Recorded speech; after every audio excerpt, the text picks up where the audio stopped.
पवन सुत राम भक्तों को सुनाऊं, तुम रखाते हो जो आवे राह में बाधा, उसे तुम खुद मिटाते हो। हनुमान जी जो काम हमारा पूरा किए हैं वो काम में इस समय इनकी स्थिति कुछ गड़बड़ है, नहीं तो मैं आपसे बताती हूँ कि इनकी अचानक तबीयत इतनी खराब थी। मैं हमारे पूरे परिवार हनुमान के भक्त हैं। अच्छा अच्छा, जी पूरे परिवार हम लोग हैं, समझे। जय सिया राम। जय जय श्री राम। सब सुख लहे तुम्हारी शरणा, तुम रक्षक काहू को डरना। हनुमान जी की शरण में जाने के बाद व्यक्ति को सभी सुखों की प्राप्ति हो जाती है। ऐसा गोस्वामी तुलसीदास जी ने हनुमान चालीसा में जिक्र किया है कि हनुमान जी उसके सुखों की रक्षा भी करते हैं और व्यक्ति निर्भय हो जाता है। आज एक बहुत ही परम साधक से हम आपकी मुलाकात कराते हैं जो कि हनुमान जी के अनन्य भक्त हैं। आप शंभू शरण सिंह जी हैं जो कि पागल गोरखपुरी जी के नाम से काफ़ी प्रसिद्ध हैं, और आपने एक सूक्ष्म रामायणम की रचना की है, लिखा है। और प्रधानमंत्री जब अयोध्या गए थे उस वक्त आपने उन्हें सप्रेम भेंट भी किया था। और आप हैं माता जी कमलिनी सिंह जी, स्वागत है आप दोनों का।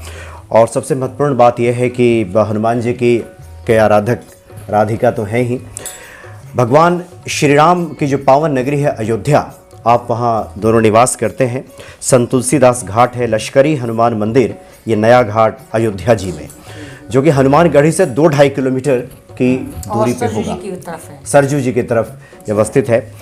तो मैंने सोचा कि क्यों ना ऐसे परम साधक से आपकी मुलाकात कराई जाए और कुछ हम हनुमान जी की महिमा जाने और हनुमान जी को कैसे प्रसन्न किया जाए, हनुमान जी को लेकर क्या अनुभव रहा।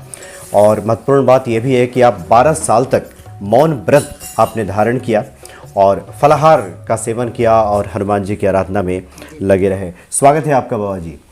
जी, सबसे पहले हम आपकी इन रचनाओं की बात करेंगे, लेकिन पहले ये जानना चाहेंगे कि जैसा कि हमने कहा कि हनुमान जी की पूजा आराधना से इस जीवन में सब संभव है, आपका अनुभव क्या है?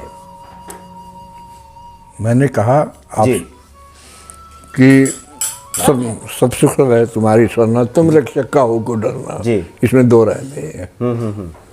हमें बताया ना कि मैं मौन ले लिया, सब कुछ ले लिया, लेकिन मौन में मेरे लड़कियों की शादी हो गई, अच्छे जगह शादी हुई, किसी का जमींदारों की यहाँ हुआ, किसी के यहाँ हुआ, हम किसी के खोजने तक नहीं गए किसी कोई व्यापारी वर्ग से है तो कोई किसी वर्ग से है, संबद्ध है, लेकिन यह है कि मतलब जिसको कहा गया है कि सुगम अनुग्रह तुम्हारे तेते, मतलब सारा कार्य सुगम होने लगा, अपने आप ही हुआ। हमको कैसे हुआ हम खुद नहीं जानते, कैसे हुआ ये मैं खुद नहीं समझ पाता हूँ, ये कैसे संभव हुआ। जी जी जी, एक ही रात में बारात आ रही हैं, सच करके 2 लड़कियों की शादी हो रहा है, तब तक दूसरी बारात आ रही है, सबकी शादी कैसे हुआ मैं नहीं जानता। मतलब संसारिक कार्य जो हैं वो बड़ी सुगमता से हो जाते हैं।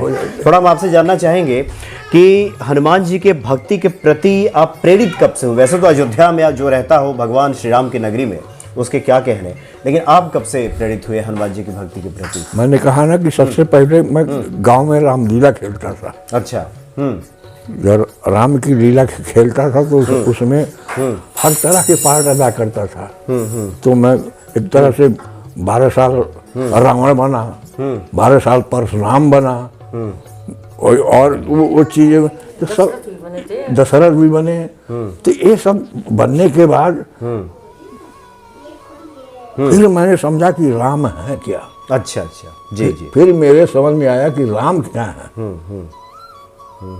जब ये समझ में आ गया कि राम क्या है, फिर एक तरह से कुछ समझाने को बाकी नहीं रहा, मेरे समझने को कुछ नहीं बाकी रहा।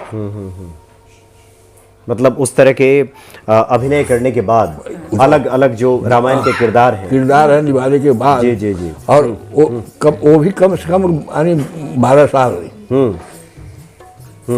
12 साल एक तरह की वो होता है बिना अन्न खाए फलाहार पर, बिना वो किए, और ये सब कुछ हो गया। कैसे हुआ मैं खुद नहीं जानता। मतलब स्वतः ये होता चला गया। अच्छा, बात करेंगे, आपने ये लिखा है सूक्ष्म रामायणम, ये एक तरह से जो रामचरितमानस है या जो वाल्मीकि कृत रामायण है, इसका कहने का तात्पर्य है कि आपने इसको सूक्ष्म रूप दिया है। इसका क्या है ये सूक्ष्म रामायण देखिए जी, वाल्मीकि रामायण में आप यदि खुद उठा के देखें तो उसमें लिया है परिचय में कि जी, देखिए ग्रंथ का परिचय और महात्म्य में लिखा हूँ कि गजयानन गौरी सुमन एक दंत गजराज, हाथ गहोय हलेखनी विघ्न रहित कर काज, नहीं विद्या नहीं बुद्धि बल नहीं कवित कर ज्ञान, चरित गम वर्णन विशद किमिनी सिखो भानु। जी जी। लेकिन एक आस विश्वास बल सीतापति कर साख, अगम सिंधु जो सुगम कर भालु कपिन ले साथ। तो यानी कहने का तात्पर्य है कि रामचरितमानस और जो वाल्मीकि कृत रामायण है उसको देखने के बाद आपने सोचा कि इसका संक्षिप्त रूप दिया जाए। इसको संक्षिप्त रूप सभी में से लेकर के उसमें मैं पाया कि सूक्ष्म रामायण अध्यात्म रामायण को ही सूक्ष्म रामायण कहा जाता है। अच्छा, अध्यात्म रामायण को, अध्यात्म रामायण को ही सूक्ष्म रामायण कहा है। उसमें इस सबका उसमें है कब वर्णन कहा कैसे। जी जी जी। तो थोड़ा सा हम जानना चाहेंगे भक्तों के लिए भी कि रामचरितमानस या जो वाल्मीकि कृत रामायण है, ये इसका आध्यात्म रामायण से क्या तात्पर्य है? आध्यात्म रामायण मतलब कुछ आप बताना चाहें? मैंने कहा ना कि सबसे सूक्ष्म जो चीज़ है वो अध्यात्म है। अच्छा, उसमें से जो सूक्ष्म चीजें, सूक्ष्मतर जो चीजें हैं वो अध्यात्म है। अध्यात्म को ही सूक्ष्मतर चीज माना गया है। शिव और हनुमान जी खड़ा होकर के इनको लिखवाए, इनके बस का नहीं था। मतलब इस तरह की प्रेरणा इनके अंदर आया कि हनुमान जी खुद खड़ा होकर के इनको लिखवा रहे हैं। आज आपसे ये बता रहे हैं कि हनुमान जी जो काम हमारा पूरा किए हैं वो काम में इस समय इनकी स्थिति कुछ गड़बड़ है। नहीं तो मैं आपसे बताती हूँ कि इनकी अचानक तबीयत इतनी खराब थी। मैं हमारे पूरे परिवार हनुमान के भक्त हैं। अच्छा अच्छा, जी, पूरे परिवार हम लोग हैं, समझे।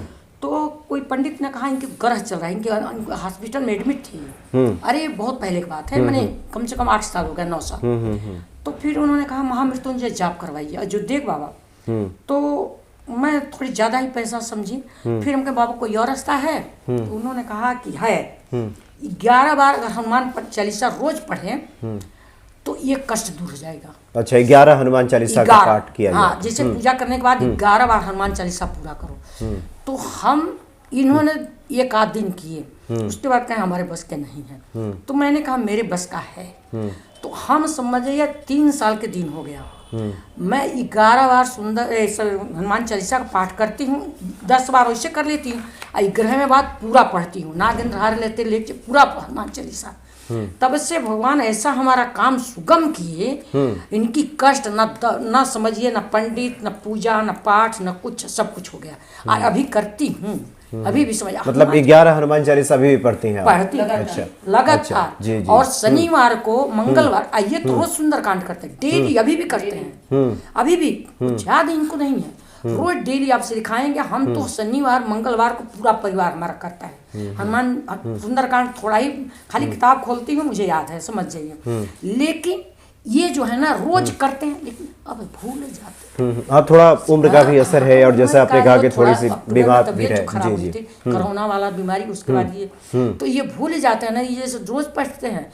हनुमान बाहुक होता है, हनुमान बाहुक हमारे घर में है। तो मंगलवार को और सैटरडे को ये पढ़ते हैं, सैटरडे को हनुमान बाहुक का पाठ करते हैं। हाँ, आपकी इंतजार में आज बाहुक नहीं पढ़े, मैं लेकर आई हूँ यहाँ। तो हनुमान बाहुक, तो इस समझिए ये हनुमान जी के दया से आज हमारे बच्चे खड़े हैं। हनुमान जी के दया, हनुमान जी भगवान, अरे हनुमान जी तो ले गए भगवान जी के पास। जी जी, बिल्कुल। बिना हनुमान जी के तो कोई जा ही नहीं सकता। राम मिलाए राजपद दिन, वही ना। तो वो राम जी को तो मिलाए थे वही, तब उनकी दया हुई हमारे ऊपर। लेकिन पहले तो हनुमान जी किए थे सब कुछ, उन्हीं के प्रेरणा से हुआ सब कुछ। कहें कि इतना लीन थे हनुमान में। अच्छा, हम लोग इतना अभी भी लीन उनके में हैं, तो समझ जाइए हमारे घर के कार्य आसान हो गया। नहीं तो जिस तरह से इनकी तबीयत खराब हुई, पता क्या हो गया होता, वो तो थोड़ा झटका दिया था समझ जाइए अक्टूबर में। हाँ, तो वो यही कह रहे हैं कि हनुमान जी पर बहुत विश्वास है। हनुमान जी बहुत हमारे कराते हैं और कर रहे हैं, और हमें ये लगता है कि हनुमान जी कभी हमारा बुरा नहीं करेंगे। नहीं, हनुमान जी तो सदा सबका मंगल ही करते हैं। से ये जो हमारा हृदय है ना, इस समय ये हमेशा जब काम से छुट्टी पाती हूँ, भगवान से कर, जब काम से छुट्टी पाती हूँ ना, तो हमेशा ही जाने हनुमान जी भगवान जी धड़कन में हमारे चलते हैं। समझिए, चाहे अपने स्वार्थ के लिए। क्यों स्वार्थ? बच्चे जहाँ हमारे सुखी रहे, उनको कुछ कष्ट ना होके।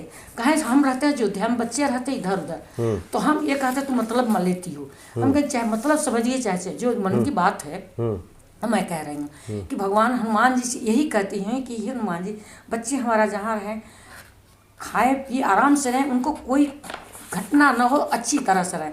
लेकिन हनुमान जी को बस ये भगवान हनुमान जी, सरजू जी, तीन हमारे मुख से जल्दी निकल। जी जी, भगवान श्री राम और सरजू जी जो बहती है वहाँ पे। हाँ, सरजू जी के बिना। अच्छा, आपने हनुमान बाहुक की चर्चा की। आमतौर पे हनुमान बाहुक रोगों से मुक्ति के लिए भी पाठ किया जाता है। वही रोगों को मुक्ति के लिए इनके खरीद कर मैं लाई हूँ। जब हनुमान तुलसीदास जी रामायण लिख रहे थे, तो उस समय उनके बाजू में फोड़ा हुआ था, बहुत पीड़ा।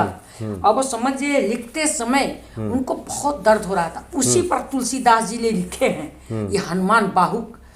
तो इनकी इस समय कष्ट है, तो हमने खरीद कर लिया है इनके लिए कि डबुक पापा आप इसको पढ़िए। अब मैं कहूँ तो आप ले आकर आपको दिखाएं, हनुमान बाहुक रखी हूँ मैं। जी जी बिल्कुल। तो हनुमान बाहुक इतना कष्ट निवारण, जिस समय मेरी तबीयत ज्यादा खराब थी उस समय ये पढ़वाते थे हमको, समझे। अब मैं पढ़ती थी, तो ये समझिए बहुत कष्ट हनुमान जी ने काटा है हमारा। और यही कहते हैं हनुमान जी भगवान जी हमारा कष्ट हमें एक साथ के लिए दूर करें। बच्चे जहाँ रहे करे पूजा रहे, समझिए। एक ये है मैं, अब दोनों हम लोग, हम तो बहुत बोलती नहीं थी, हनुमान जी की दया है। पूछिए लड़की से, मैं बोलती नहीं थी, मैं बहुत कम बोलने वाली थी। मैं बिसेन की लड़की हूँ, बहुत कम, मुखिया हमारे पिताजी थे, लेकिन बहुत कम बोलती थी। लेकिन अब हनुमान जी इतना प्रेरणा दिए कि अब सारा अयोध्या मुझे जानता है। हाँ, इन्हीं की वजह से, हमारे वजह से नहीं। पहले ही और उसके बाद चुप हो गए, मैं बोलता बन गई। हमारा छोटा सा पेंशन है, उसी में हम खाते पीते हैं, उस दान पुण्य भी कर लेते हैं, समझिए। तो इससे हम समझते, कहती अभी भी कहती दवा कराकर भगवान हमें अयोध्या में छोड़ा। अच्छा, एक और आमतौर पे समाज में ये भ्रांति भी रहती है कि स्त्रियां हनुमान जी की पूजा नहीं करती, नहीं करनी चाहिए, करें क्या ना करें। तो ऐसे लोगों को क्या बता रही हैं आप, चूंकि तो हनुमान जी के परम भक्त हैं। हम तो कहते हैं स्त्रियां कर सकती हैं, स्त्री में या पुरुष में कोई अंतर। भगवान हनुमान जी कबो एक कहे नहीं। मैं तो हनुमान जी को रोज ऐसे छूती हूँ, छूने नहीं देते हैं। मेरे घर में ही जैसे हम नीचे उतरते हैं ना, नीचे हनुमान जी का बड़ा सा मूर्ति है, और मैं जाती हूँ हर मंगलवार को प्रसाद चढ़ाती हूँ और दिया जलाती घी के, जला करके हनुमान जी को ऐसे छूती हूँ।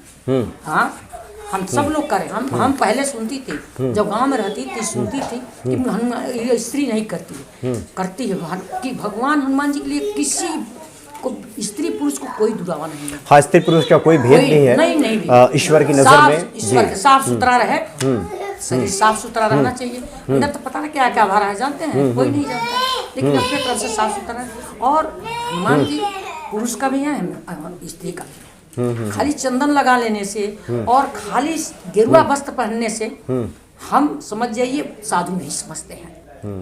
मन साफ हो, हम तो इनको पैंट शर्ट पहनाती हूँ, लेकिन भावना है भक्ति। 3 टाइम 2 बजे उठते हैं रात में, ये 2 बजे रात में उठते हैं, अपना जाते हैं, पानी पीते, पानी पीकर लैट्रिन बाथरूम होना, और समझिए 4 बजे से 3 बजे से पूजा इनकी शुरू हो जाती है।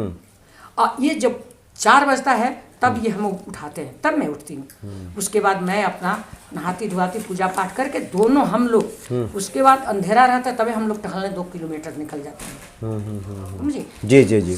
तो यही कार्यक्रम हमारा चलता है। तो वैसे हनुमान जी पे तो काफी रचनाएं हैं, मैं तो देख रहा हूँ कि एक पूरी किताब वहाँ पे है। हाँ, अब इनको उसके याद बाद नहीं है ना, ये पूरी डायरी भरी पड़ी है हनुमान जी के ऊपर, लेकिन थोड़ा उम्र का भी तकाजा है, स्मरण थोड़ा नहीं जी ये हो गया है ना। अभी जो हनुमान जी के नाम आप लिए हैं उतने देर में तो 2 पन्ना ही लिख कर रख दिए होते। अब भी उस समय का बात था, आज 4 साल पहले की।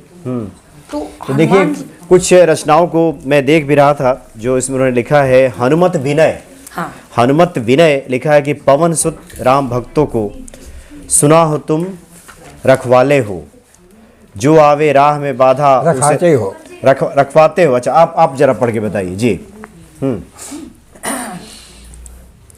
पवन सुत राम भक्तों को सुनाओ, तुम रखाते हो, जो आवे राह में बाधा उसे तुम खुद मिटाते हो।